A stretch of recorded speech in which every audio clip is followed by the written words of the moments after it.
안녕하십니까. 이번 주 주식 시황 한번 알아보는 시간을 가질까 합니다. 이번 주 주식 시황 상당히 급등하는 흐름이 있어서 이번 주도 계속적으로 가지 않을까, 불확실성이 해소가 돼서 많이 이어가지 않을까 싶은데, 수급 주체도 개인에서 외국인이나 기관으로 바뀌는 점은 상당히 앞으로의 시황이 2500포인트 이상을 넘을 것 같다는 그런 흐름이 이제 수급이 들어오고 있는 상황이죠. 다우존스도 보면 세계 주요 지수들도 지금 상당히 급속도로 상승을 하고 있는 상황이라 지금 정고점도 돌파하고 있는 그런 흐름이라 지금 역사적인 정고점에 도달하고 있는 상황입니다. 그래서 이제 지금까지는 트럼프하고 바이든하고 이런 관계들이 상당히 모호한 관계에 이어서 불확실성이 잠재적으로 있었지만 요즘 또 트럼프가 은퇴 대선 불복을 이제 발언을 하지 않고 있는 그런 상황 그런 것들을 볼 때 좀 인정을 하고 뒤로 물러나지 않을까라는 그런 생각도 하게 됩니다. 만약에 불확실성이 해소가 되고 빨리 바이든이 미국 시장을 안정화시킨다고 하면 불확실성 해소화 그리고 부양책 이런 것들 다 긍정적으로 이루어질 것 같다고 생각이 들어요. 그렇게 되면 상방으로 많이 열려 있죠. 상방으로 코스피나 이런 것들이 전체적으로 많이 열려 있고 그런 의도에서 그런 것도 있고 반도체 시장의 변화가 좀 있어서 지금 당분간은 삼성전자가 역사적인 신고가를 돌파를 하고 계속적으로 수급이 엄청나게 지금 요 며칠 사이에 엄청나게 들어와 있는 상황입니다. 지금 엄청나죠. 삼성전자 차트만 봐도 엄청나게 상승을 하고 있는 상황입니다. 근데 이제 제약주가 요즘 제약주의 대표 주자인 셀트리온이 전고점 29만 6천원 여기서 계속적으로 조금씩 물량이 빠지고 있는 상황인 것을 감안을 한다고 하면 지금 차트를 봐도 제가 차트의 전문가는 아닙니다. 차트의 전문가는 아닌데 그냥 거달기 식으로라도 한번 알아보자라는 차원에서 말씀을 드리는데 지금 코스피는 상당히 계속적으로 상승을 하고 전고점까지 돌파하고 있는 그런 상황이라 이 정도의 수급이면 차트상 지금 얼굴형 약간의 얼굴형 비슷한 민머리형인데 이런 상황이면 수급이 들어오는 것도 따지고 볼 때 강한 상승으로 2500선을 돌파를 하지 않을까도 싶습니다. 그렇지만 상당히 안 좋은 건 바로 코스닥입니다. 코스닥이 요즘 지금 보면은 저점이 여기에 고봉을 잡고 저점이 밑으로 내려가는 고점도 내려가는 그런 차트에 상당히 안 좋은 차트거든요. 이 상황에서 만약에 수급이 들어오지 않고 코스닥 시장에 수급이 안 들어오고 계속 이런 식으로 가다가는 코스닥 시장은 별로 재미가 없습니다. 지금 보면 수급도 코스피 거래소 시장은 상당히 개인이 6천억 원 가까이 팔고 있는 상황이고 외국인이나 기관이나 여러가지 금융투자 같은 데는 연기금까지 거래소 시장은 상당히 매수를 진입을 하고 있는 상황인데 코스닥 시장은 이상하게 전체적으로 개인만 사들이고 외국인이나 기관 등이 매도를 하고 있는 그런 상황이 이상이 야릇한 시점이에요. 지금 보면 그동안에 기술주의 상승이 상당히 있었죠. 기술주의 상승이 상당히 있었는데 요즘 기술주에 대한 반응이 별로 좋지 않아요.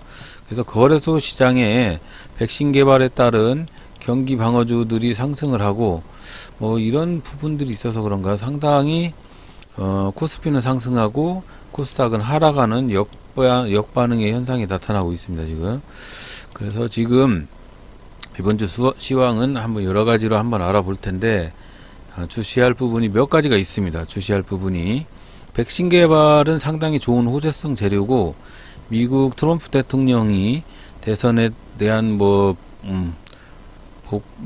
승패를 인정할 가능성도 있고 부양책도 가능성도 있고 이런 호재성 재료들이 밀물듯이 들어오고 있는 상황이라 계속적으로 상승을 할 가능성이 있는데, 이상하게 기술주들 쪽에 있는 나스닥 쪽이나 이런 우리 코스닥 쪽이 별로 재미가 없단 말이죠. 이런 데는 다 이유가 있을 거라고요. 자, 1차적으로 미국이 지금 코로나 사망자도 빅백으로 늘고, 코로나 확진자 수도 사상 최대로 증가하고 있는 이런 상황이란 말이죠. 그래서 바이든 대통령 당선자가 지금 미국 봉쇄령에 대해서 언지를 하고 있단 말이에요. 이런 상황에서 미국이 또 봉쇄를 하게 되고 하면 상당히 또 타격을 입을 수 있는 거는 바로 코스닥 쪽이 아닌가 싶어서, 코스닥 쪽이 그래서 지금 혹시 외국인이나 기관 물량들이 빠지고 있는 추세가 아닌가라고도 생각을 한번 해봅니다. 그래서 이번 주에는 미국 봉쇄령에 대해서 상당히 주시를 할 필요가 있습니다. 그거 이외에도 뭐 탄소 효율 뉴딜 지수 발표에 관한 건 때문이라도 후성이나 탄소 관련주들이 상승할 가능성도 있고, 좀 이번 주에 좀 쭉 이슈들을 다음 상한가 카페에다가 올려놨으니까 한번 가서 보시고, 대체적으로 큰 것만 굵직굵직한 것만 한번 얘기를 나눠볼까 합니다. 이번 주에 빅히트 130만 주 정도 되는 기관 물량이 풀려요. 그래서 빅히트에 관련된 하방의 압력이 상당히 강한 주인데, 또 이번 주에 빅히트에 관련된 방탄이 20일 날 새 앨범을 발표를 한단 말이죠. 요런 부분도 있고 해서 상당히 이슈가 들락날락하는 그런 이슈가 있는 빅히트 관련주들 생각을 잘 해보시고, AI 확진이 잇따라 발생을 하고 있습니다. 이천에도 확진이 발생을 하고 있어서 그런 차원에서 체리브루나 마니커, 하림 뭐 이런 것들, 하림 한번 볼까요? 하림 종목을 한번 잠깐 보겠습니다. 주식시장이 상당히 급변하고 있는 건 사실이고, 연말로 갈수록 상당히 변화될 수밖에 없는 상황이긴 해요. 마니커 한번 볼게요. 마니커도 지금 그동안의 저점에서 이 차트들은 지금 여기 고점에서 지금 내려오고 있는데, 요런 차트들은 그 다음에 상승을 할 수 있는 그런 차트들이거든요. 그래서 상당히 지금 영망치형이 아닌 망치형의 차트, 근데 음봉이긴 한데 망치형이 음봉이어도 상당히 흐름은 좋습니다. 그래서 추가적인 상승 장대 양봉이 한번 나올 가능성이 있어요. 하림은 조금 별론데, 이지바이오를 한번 볼까? 이지바이오. 상승해서 지금 하방으로 내려가고 있는 상황인데, 추가 상승이 있을 가능성도 있습니다. 있으니까 한번 주시를 해볼 필요가 있고, 그리고 아시아나가 요새 급등을 했어요. 대한항공에서 인수를 한다는 그런 이슈가 있어서 아시아나 한번 볼게요. 아시아나항공이 장대 양봉을 찍고 내려왔단 말이죠. 요거는 왜 아시아나항공이 이렇게 거의 상한가 근처까지 갔다가 내려왔냐면, 대한항공이 아시아나항공을 인수하는 데는 여러 가지 복잡한 문제가 있어요. 대한항공이 아시아나항공을 인수하는 데는 독과점 규제나 뭐 이런 것들도 있고, 요 대한항공에 관련된 뭐 KC 뭐 이런 대주주나 뭐 이런 것들이 반대를 할 가능성도 있단 말이죠. 그리고 아시아나를 가져가도 중복되는 사업 분야가 있어서 이거를 가지고 가면 이제 우리나라에서 최대 항공사가 탄생을 하게 되는데, 아시아나 항공에 뭐 좀 좋은 것만 빼가지 않을까 싶어요, 만약에 돼도. 그래서 아시아나 항공에 대해서, 물론 아시아나 항공에 대해서는 호재성 재료이긴 하지만 상당히 인수에 힘든 과정이 있으니까 그 잠깐 이슈로 올라갔는데, 그 부분에 대해서 논쟁이 될 가능성이 있기 때문에 잠깐 이슈로 상승을 하고 폭락지수로 다시 하락을 하게 되는 그런 조금 조심해야 할 부분이 있는 것 같습니다. 무조건 매수는 상당히 급물드는 그런 주식이죠. 대한항공 한번 볼게요.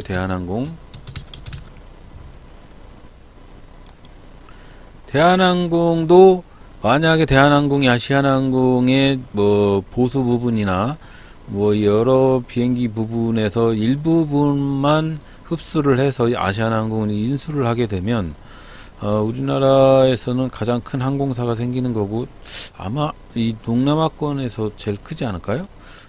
그래서 아마 그런 부분에서 상당히 이슈가 있기 때문에 여기서 만약에 상승할 가능성도 있겠죠. 근데 차트는 별로 마음에 안 듭니다. 차트는 요게 지금 하방으로 가고 있는 차트라 상당히 마음에 안 들어요. 그리고 또 이번 주 이슈 중에 화이자에 관련된 백신 때문에라도 2차 슈팅이 올 가능성이 커요. 왜 그러냐면 미국이 사망자도 많고 우리나라도 지금 세 자릿수가 계속 이어지고 있고 200명을 돌파를 한 상황이라 상당히 별로 좋지 않은 상황이기 때문에 백신 관련주들은 당분간 갈 가능성이 있습니다. 또한 모더나사가 아마 이번 달 말에 11월 말에 모더나사가 코로나 백신에 대한 관련 데이터를 발표를 하죠. 그래서 그런 움직임 때문이라도 상당히 지속적으로 백신주가 움직일 가능성이 있습니다. 그래서 뭐 엔투텍이나 이런 모더나사 관련된 주식이나 뭐 화이자 관련된 주식이나 뭐 이런 주식이 상당히 상승을 계속적으로 하지 않을까도 싶습니다.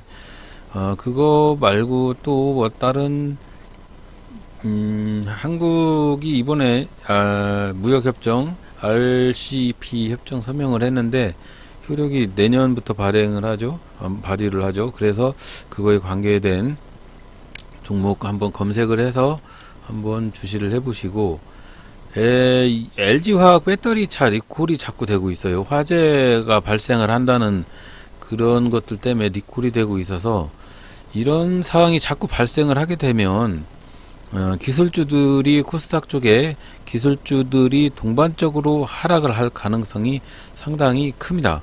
그래서 좀 매수에 대해서는 보유보다는 매도의 관점이 아닌가 싶기도 합니다.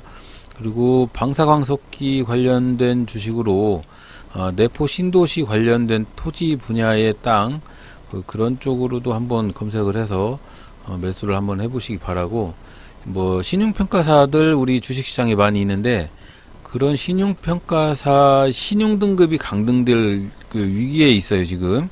그래서 상당히 매수를 신용평가사 쪽은 조금 안 했으면 좋겠다는 생각이고, 지금 그리고 12월 말까지 회계감사 기간인데 회계감사를 해서 지금 계속적으로 회계감사에 대해서 기업의 회계감사 비적정에 대해서 조금 관심을 둘 필요가 있습니다. 이 비적정이 예를 들어서 발생을 하는 그런 회사들은 상장 폐지의 위험성도 있기 때문에 그런 주식들은 한번 재무적으로 확인을 해서 작년에 혹시라도 비적정의 의견이 있었는지 뭐 이런 것들 재무적으로 한번 확인을 해서 투자를 해보시기 바랍니다.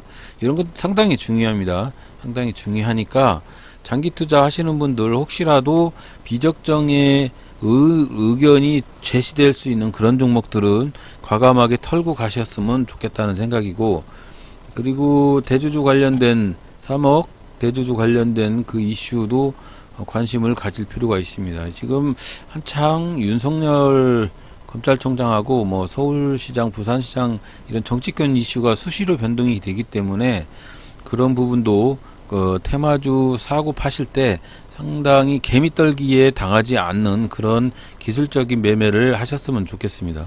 그리고 이번 20일까지 해양 방출수 관련된 실사단이 20일까지 조사하고 결과를 발표를 하게 됩니다. 그렇기 때문에 아마 뭐 해양 방출을 하게 되겠죠. 그래서 관련주 사조 시푸드나 사조 오향이나 뭐 이런 주식들 이것들도 한번 확인을 해볼 필요는 있습니다. 사조 시푸드 한번 볼까요? 사조 시푸드 계속적인 흐름이 지금 20일 이후에도 계속적으로 있을 거라는 판단하에 일봉도 계속적으로 상승을 하고 있는 거잖아요. 이 정도면 20일 정도의 결과 발표가 있으면 장대 양봉 정도가 하나 나올 가능성도 있습니다. 유심히 한번 살펴보시고 동원수산이나 사조 시푸드, 사조 오양 요런 주식들은 아직 그 성격이 상승 패턴으로 강하게 아직 돌파 중이니까 요 종목 돌파 주식으로 한번 매매를 한다고 하면 지금 요 장대 음봉의 중간 지점, 장대의 음봉의 중간 지점은 여기만 돌파를 하게 되면 강한 상승이 올 가능성이 있어요. 물론 여기도 안정적이긴 한데 적어도 여기 중간 7,000원을 만약에 돌파를 하게 되면 여기서 강한 슈팅이 와서 강한 상승장으로 상승으로 돌진할 가능성이 있는 종목입니다. 20일 후쿠시마 해양 침출수 관련된 그런 것들 한번 유심히 관심을 가져보시기 바랍니다. 그리고 또 12월 초에 우리 강제징용 재산 매각 기업들 12월 9일부터 그 매각을 실시를 합니다. 이런 부분 때문에도 일본 스가 총리하고 그런 문제가 계속적으로 발생을 할 수가 있어서 아마도 모나미나 신성통상 이런 주식도 한번 볼까요? 신성통상 한번 볼까요? 자, 신성통상 한번 보시면 요 주식도 지금 추세가 하방이긴 한데 추세가 아직은 살아있는 상황이에요. 예, 반일 감정이 되살아날 거란 말이죠. 근데 지금은 아니고 지금 요 며칠 스가 총리하고 여러 장관에 관계된 그런 이슈가 좀 있어서 지금 내리고 있는데 요게 지금 모나미를 관점으로 보면 모나미도 여기쯤 6230원쯤에 바닥을 도지고 기술적인 반등이 있을 거라고 생각이 되니까 아마 반일 관련 주식도 12월 9일쯤에 아마 그 자산 매각의 이슈가 있어서 일본해하고 무슨 반응이 생기지 않을까 싶어요. 반일 간에 감정된 그런 이슈가 생기지 않을까 싶어서 지금은 조금 그렇고 12월 초를 대비해서 11월 말쯤에 모나미나 이런 애국주를 매수를 하면 상당히 큰 장대 양봉이 나올 가능성도 있다는 거 한번 생각을 해 보십시오. 그리고 또 다른 이슈를 보면 16일 날이면 바로 내일이죠. 내일인데 아시아나항공 정상화 방안이 논의가 되는데 여기서 진짜로 대한항공에다가 매각을 할 가능성이 있다라고 판단이 되면 아시아나항공 풀베팅을 할 수도 있겠죠. 근데 이게 지금 정부에서 독과점 관련된 것도 아직 결정이 나지는 않은 상황이고 대한항공 쪽에서도 아직 아무런 결정이 나지 않은 상황이라고 발표를 하기 때문에 조금 조신하게 보고만 있을 필요는 있는 것 같습니다. 그리고 이번 주에 있을 뭐 네마블의 세븐나이츠 발표하는 거, 뭐 신규 상장 고바이오랩 뭐 이런 것들 그런 것들도 교촌 FMB처럼 뭐 출렁출렁 할 수도 있으니까 한번 유심히 지켜보시길 바랍니다. 이번 주도 성공 투자 하시고요. 이 주식 방송을 하게 되면 항상 제가 매매 트레이너 복귀 방송을 하게 되는데 제가 복귀 방송을 계속적으로 올려드리는 거는 제가 뭐 주식 방송에 대해서 매매에 대한 성공을 해서 막 올리고 자랑하고 그런 차원의 매매 패턴이 아닙니다. 꼭 잊지 마시고 그것을 왜 자꾸 보여드리는 건지 그 취지를 한번 알아주셨으면 좋겠습니다. 요 취지는 제가 이거를 자꾸 보여드리는 취지는 한마디로 요런 것들 때문에 보여드리는 게 아니고 우리 아시아나항공처럼 이렇게 예를 들어서 박스권이나 이런 흐름들 보고 매수를 하실 때 꼭 안전하게 매매를 하는 그런 우리가 되었으면 좋겠다고 싶어서 이렇게 매매를 하실 때 어떤 방식으로 매매를 하셔라라고 그런 서로의 안전 차원에서 말씀드리는 복귀 방송입니다. 뭐 예를 들어서 화살표 뜨고 원투쓰리 뭐 그런 방송을 자꾸 들으시면 이거를 뇌동을 자제하는데 이용을 하셔야지 꼭 이걸 뭐 금액을 제가 뭐 오늘은 수익을 봤다 내일은 또 손실을 보겠다 뭐 이런 거에 대한 관심을 가지시면 안 됩니다. 꼭 요런 매매를 하실 때 어떤 방식으로 매매를 하는가 저놈은 어떻게 저렇게 매매를 해서 성공을 하지 어떻게 해서 저 실수를 하지 제가 실수를 하면 그 실수를 가지고 그렇게 안 해서 우리 회원님들이 성공을 해야 되거든요. 그래서 영상을 올려드리는 거니까 꼭 제가 성공을 하면 아 저것이 저렇게 하니까 성공을 하네 나도 그렇게 해야지 라고 판단을 하시고 아 저놈이 저렇게 해서 폭망을 하고 있네 그럼 나는 저렇게 안 해야지 라고 보고 그렇게 안 하셔서 성공을 하시라는 의미에서 올려드리는 거고 제가 뭐 엄청난 뭐 비법이 있어서 그걸 올려드리는 건 아니니까 그걸 보시고 조금 공부할 부분이 있다고 생각을 하시면 그걸 가지고 많이 학습을 하셔서 이로운 게 있으시면 그놈을 습득을 하셔가지고 여러분들이 성공할 수 있는 그런 발판이 되셨으면 좋겠다는 생각으로 올려드리는 거니까 큰 오해는 마시고 그런 거를 가지고 꼭 성공해서 우리 그 개미 할기놈들한테 한 방을 줄 수 있는 그런 우리가 되셨으면 좋겠습니다. 오늘도 들어주셔서 대단히 감사드립니다.